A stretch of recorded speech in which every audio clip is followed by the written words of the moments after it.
तो साथियों, आज मैं ये गांव है आपका देवगढ़ी गांव में हमारे एक लोस्तु बडियारगढ़ पट्टी जनपद टिहरी के एक हमारे किसान भाई हैं यहाँ पे भंडारी जी के खेत में हूँ। इन्होंने एक नया प्रयोग यहाँ पे किया है, एक नया मॉडल जिसको कहते हैं मल्टी लेयर फार्मिंग। तो मल्टी लेयर फार्मिंग के बारे में थोड़ा सा बताता हूँ। जैसे कम एरिया से, कम क्षेत्रफल से आप ज़्यादा से ज़्यादा क्रॉप कैसे ले सकते हैं और एक क्रॉप दूसरी क्रॉप को ग्रोथ करने में कैसे सपोर्ट कर सकती है, और कम एरिया में ज़्यादा से ज़्यादा आपकी जो आर्थिकी है वो कैसे बढ़ सकती है, इसके ऊपर बेस्ड है मल्टी लेयर फार्मिंग। तो पहले हम जानते हैं कि इन्होंने, अब आप देख रहे हैं यहाँ पे टेरेस फार्मिंग है। जैसे ऊपर की तरफ आप देखते हैं हमारे तो टेरेस की तरह खेत हैं, तो इन्होंने इसको 4-5 खेतों में मिल के टेरेस फार्मिंग किया हुआ है। तो हम इनसे जानने की कोशिश करते हैं कि इन्होंने जो है किस तरह से इस टेरेस फार्मिंग को पहाड़ पे पहली बार जो है कोशिश किया है डेवलप करने की। तो भंडारी जी, थोड़ा सा आप इसका ब्रीफ मुझे कर दीजिए कि यहाँ पे क्या लगा हुआ है, ये कैसे मल्टी लेयर में आएगा। जी नमस्कार। तो यहाँ पे जैसे आपने अभी बताया कि मल्टी लेयर में जब हमारे पास लिमिटेड स्पेस हो तो हम स्पेस को वर्टिकली यूज़ करके, जो वर्टिकल स्पेस है यूज़ करके हम ज़्यादा से ज़्यादा क्रॉप कैसे ले सकते हैं, और क्रॉप भी हमें इस तरह से लगानी है जो कि एक दूसरे की मददगार हो। जैसे ये मल्टी लेयर मॉडल में हमने क्या किया है, ये वैसे तो ये एक प्लेन के एरिया में ही अब तक मैंने देखा था, पहाड़ में मैंने अब तक ये पहली बार मेरा एक्सपेरिमेंट है वो हमने किया है। तो हमने क्या किया है, इसमें एक अदरक हमने सबसे पहले लगाया ज़मीन पे। सबसे पहले तो हमने ये रेस्ड बेड बनाई है। रेस्ड बेड बनाने के बाद हमने जो ये बांस का फ्रेम बनाया और फिर इसके ऊपर ये जो GI वायर है ये इसका जाला बुनाया। तो इसमें हमारा क्या है कि सबसे पहले ज़मीन के अंदर लगाया है हमने अदरक को बाहर आने में लगभग 2 महीने का टाइम या 2.5 महीने का टाइम लगता है। तो हमने अदरक लगा दिया था लगभग मार्च के महीने में, जब थोड़ा ठंड का ही टाइम था। वैसे लोग ज़्यादातर अदरक अप्रैल के टाइम पे लगाते हैं, बैसाख के बाद, पर जल्दी हमने इसलिए लगाया ताकि इसके ऊपर हम एक दूसरा क्रॉप भी लगा सकें, जो कि आप देख रहे हैं इस वक्त धनिया लगा हुआ है। और जो दूसरा क्रॉप लगाया है वो काफ़ी डेंस लगाना है। डेंस लगाने के बहुत फ़ायदे हैं। एक फ़ायदा तो यह है कि आपकी खरपतवार कम होगी। जैसे आप देखें कि नॉर्मली ये खेत इससे पहले काफ़ी साल तक इस्तेमाल नहीं हुआ था, तो यहाँ पे बहुत सारे खरपतवार के बीज थे। अगर आप किसी और खेत से इसको कंपेयर करेंगे तो आप देखेंगे इसमें खरपतवार बहुत ही कम। अगर आप ये धनिया, हमने जैसे किसी एरिया में जैसे वहाँ पे देखेंगे आप उखाड़ रखा है, तो धनिया उखाड़ने के बाद कोई खरपतवार है ही नहीं बिल्कुल भी बची हुई। तो एक तो हमारा खरपतवार उखाड़ने का जो लेबर है वो कॉस्ट कम हो गया। दूसरा क्या है, इसकी वजह से लाइव मल्चिंग का भी काम करता है। इसकी वजह से आपको पानी खेत में कम देना पड़ेगा, लगभग 50 से 70% तक पानी कम होगा आपका। हमने जैसे इस खेत में इस बार तो बारिश भी थोड़ा ज़्यादा हुई है, पर हमने लगभग 2 हफ्ते 3 हफ्ते से इसमें बिल्कुल पानी नहीं दिया। लेकिन अगर आप अभी भी देखेंगे तो इसमें मिट्टी में बहुत नमी है, जहाँ पे भी ये पौधे लगे हुए हैं। तो ये इसकी जो अंदर की क्रॉप है उसके लिए भी अच्छा है। और तीसरा एक मुख्य कारण ये है कि आप जब इसको हम उखाड़ेंगे तो हम इसको सीधा, हमें काटना नहीं है, हमें सीधा जड़ से उखाड़ना है, क्योंकि नीचे अदरक लगा है। अदरक को अगर हम इसको जड़ से नहीं उखाड़ेंगे तो ये अदरक की ग्रोथ में भी इंटरफेयर करेगा उस टाइम में। तो हाँ, जड़ से उखाड़ने का ये फ़ायदा है कि ये आपका गुड़ाई का भी काम कर रहा है साथ में। जब आप जड़ से उखाड़ते हैं, जैसे आप यहाँ देखिए, तो हमने इसे उखाड़ा तो ये मिट्टी कितनी भुरभुरी है, आपको इसमें गुड़ाई करने की ज़रूरत ही नहीं है। तो आपका जो अदरक होगा वो, उसमें आपका गुड़ाई का खर्चा भी बच गया। तो आपने जैसे बताया, इस वाले खेत में कितनी क्रॉप लगी आपकी? इसमें हमने एक्सपेरिमेंट के लिए इसमें हमने लगाई है 4 क्रॉप। तो एक तो हो गया ज़मीन के अंदर अदरक हो गया, ऊपर हमने लगाया ग्रीन वेजिटेबल में धनिया, दूसरी लेयर में धनिया हो गया, पहली धनिया लेयर में अदरक हो गया। हाँ जी, ठीक है। तीसरा जो हमारे पास ये बांस के बगल की जो जगह है जी, इसमें हमने कोई बेल लगाई है। ये तो बेल, ये है बेल ब्रांड लगा हुआ है। हाँ जी, अच्छा। ये करेले की बेल है। अच्छा, जो इस बार गर्मी बहुत कम पड़ी है तो इसकी वजह से अभी इसकी ग्रोथ हुई नहीं है अच्छा अच्छी। अच्छा। और ये धनिया भी अभी बहुत घना था, भी उखड़ गया, अब इसकी ग्रोथ होनी शुरू होगी और ये इस पे बांस पे चढ़ के इस छज्जे पे चढ़ जाएगा। ठीक है। तो ये तीसरी लेयर है। हाँ जी। और फिर आपने ये, फिर चौथी लेयर क्या होगी, जैसे ये 2 बांस हैं, अच्छा, इसके बीच में भी हम एक तार बांधेंगे। अच्छा। और बीच में हम लगाएंगे या तो टमाटर लगा सकते हैं, अच्छा, या बैगन लगा सकते हैं, अच्छा, या शिमला मिर्च भी लगा सकते हैं। अच्छा। वो जो चौथी क्रॉप है वो आपकी इस ये वाले स्पेस में हो जाएगी। अच्छा। तो मतलब मल्टी लेयर में आपने वर्टिकल स्पेस का कैसे यूज़ किया? एक स्पेस तो हो गया ज़मीन के अंदर, हाँ, एक हो गया ज़मीन से लगभग 6 से 9 इंच के बीच का, ठीक हो गया, तीसरा स्पेस हो गया आपका यहाँ तक लगभग 2.5-3 फीट तक का, ठीक हो और गया। चौथा स्पेस हो गया आपका जो बेल यहाँ इसके ऊपर चढ़ेगी वो। और बेल चढ़ने का फिर दूसरा फ़ायदा ये भी है कि आपने नीचे अदरक लगाया, अदरक शेड लविंग प्लांट है, तो उसकी वजह से अदरक की ग्रोथ भी अच्छी होगी। और मतलब हमने एक शेड नेट टाइप का इसमें थोड़ा कम खर्चे में और देसी तरीके से काम कर रहे हैं हम। इसके ऊपर हमने घास लगाया है, तो आपके पास अगर जंगली घास है आप वो डाल सकते हैं, पराल डाल सकते हैं। यहाँ पे हमने जो ये गंजेला होता है, गंजेले की जो टहनियाँ सुखा के वो डाल दिए हैं। तो इसकी वजह से आपका एक तो अगर आप थोड़ी गर्म जगह पे हैं तो गर्मी कम होगी। जैसे इसका टेम्परेचर बाहर के टेम्परेचर से कम 3-4 डिग्री सेंटीग्रेड कम रहता है। और अगर आपकी ओले वगैरह पड़ते हैं तो इससे भी आपकी क्रॉप को बचाता है। और प्लस आधी धूप आधी छाँव में जो अधिकतर सब्जी होती हैं वो अच्छा परफॉर्म करती है। तो अगले वीडियो में हम कोशिश करते हैं जानने की कि किस तरह से मल्टी लेयर फार्मिंग आपको समय समय पे इनकम दे सकता है। तो इसी मॉडल को आगे दूसरे खेत में जाके हम समझने की कोशिश करते हैं कि कैसे ये मॉडल किसान भाइयों को 6 महीने के अंदर 3 क्रॉप कैसे इस मॉडल के अंदर ले सकते हैं, और प्रोडक्टिविटी के हिसाब से जो आम फसल लगाते हैं और इस मॉडल के अंदर आके कितना चेंज होता है।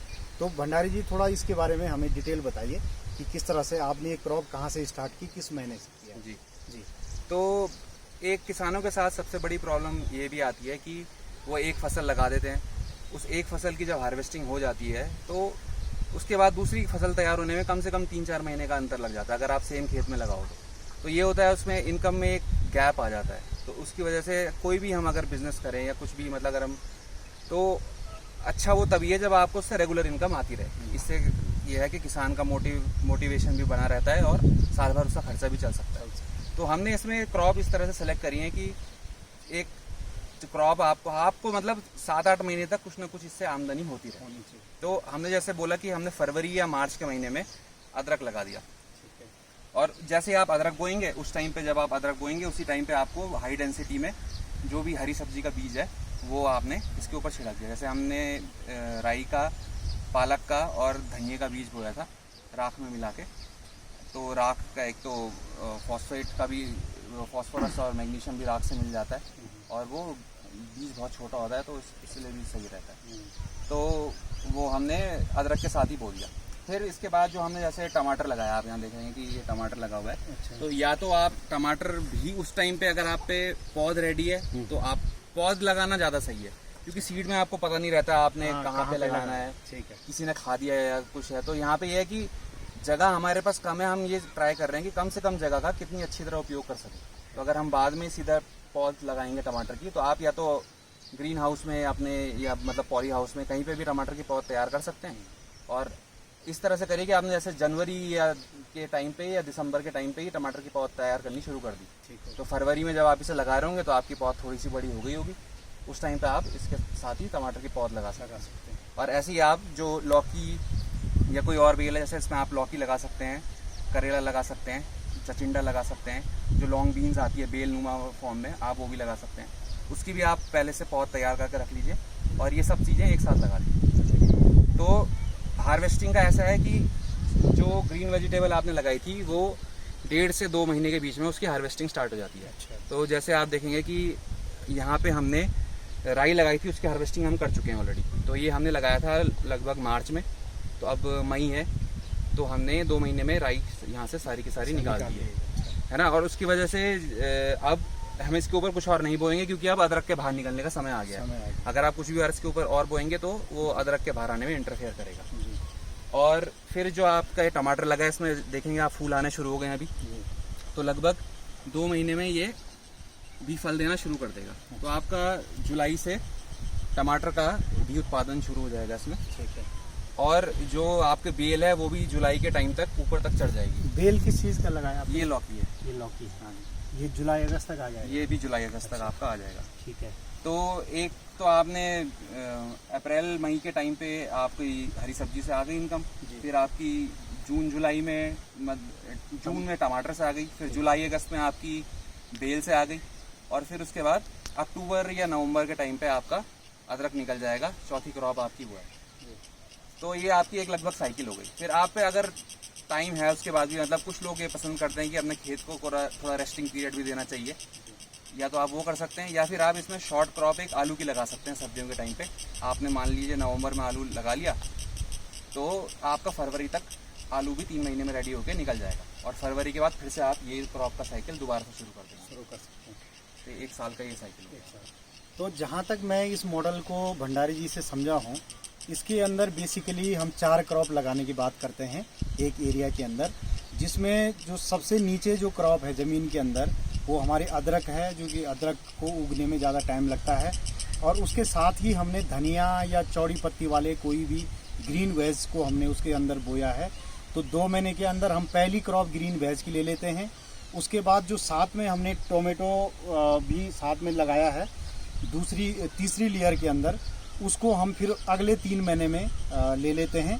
और लास्ट में हमारा जो है जो बेल है, तब तक 4-5 महीने के अंतर में वो बेल आपके पूरा आपके स्ट्रक्चर के ऊपर, जो स्ट्रक्चर आप ये देख रहे हैं, इस स्ट्रक्चर के ऊपर पूरी बेल आ जाएगी। तो उनको पौधों को शेड भी मिलेगी। और ये स्ट्रक्चर जो है आपका, इसमें जो चौथी लेयर है उसमें आपकी कुकर बिटेसी जो कद्दू वर्गीय आपके फल हैं, जो सब्जियां हैं, वो आ जाएगा।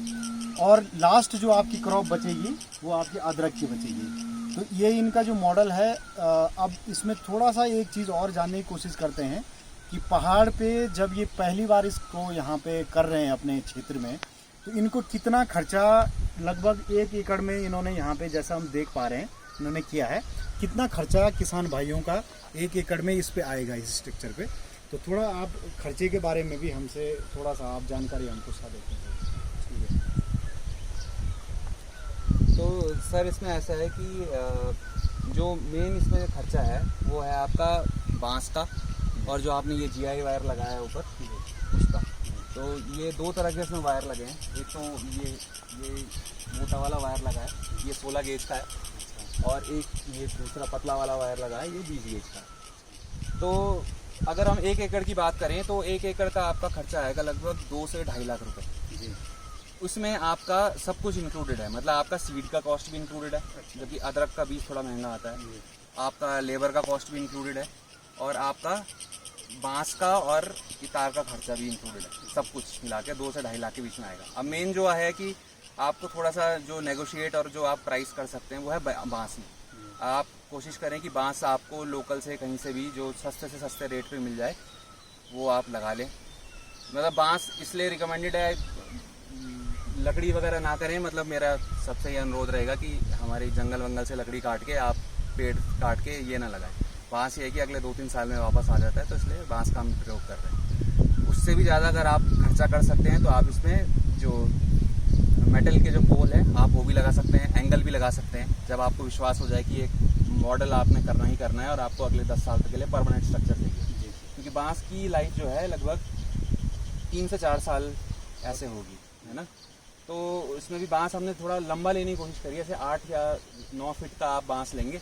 और ज़मीन के अंदर जैसे आपने ये लगाया, तो ज़मीन के अंदर जो बांस होता है वो जल्दी ख़राब हो जाता है। आपका मान लीजिए वो 2 साल में ख़राब हो गया, तो फिर यह है कि आप उतना हिस्सा काट के इसको थोड़ा और अंदर डाल देंगे, तो फिर आपका ये जो बांस है आपका 4 साल तक लगभग चल जाएगा।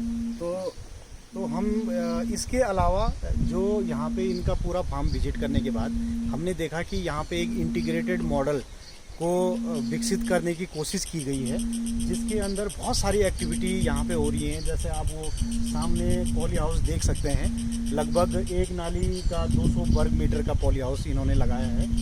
तो उसमें भी ये उत्पादन कर रहे हैं अपना बहुत सारी सब्जियों का, और कुछ नई चीज़ें इन्होंने यहाँ पे की हैं, विदेशों से कुछ बीज मंगा के। तो उसके बारे में थोड़ा जानने की कोशिश करते हैं कि आपके इंटीग्रेटेड मॉडल में, जिसमें कि मशरूम भी है, जिसमें जड़ी बूटी भी है, जिसमें फूलों की खेती की बात हो रही है, जिसमें कि आप सब्जियों की बात भी कर रहे हैं, जिसमें कि आप जो है वृक्ष यहाँ पे लगाने की भी बात कर रहे हैं, जिसमें आप कीवी फल उद्यान लगाने की भी बात कर रहे हैं। तो ये कैसे, ये सारा मॉडल किस तरह से, आपका क्या प्लान है, कैसे इंटीग्रेट करेंगे, ये हम अगले वीडियो में जानने की कोशिश करते हैं।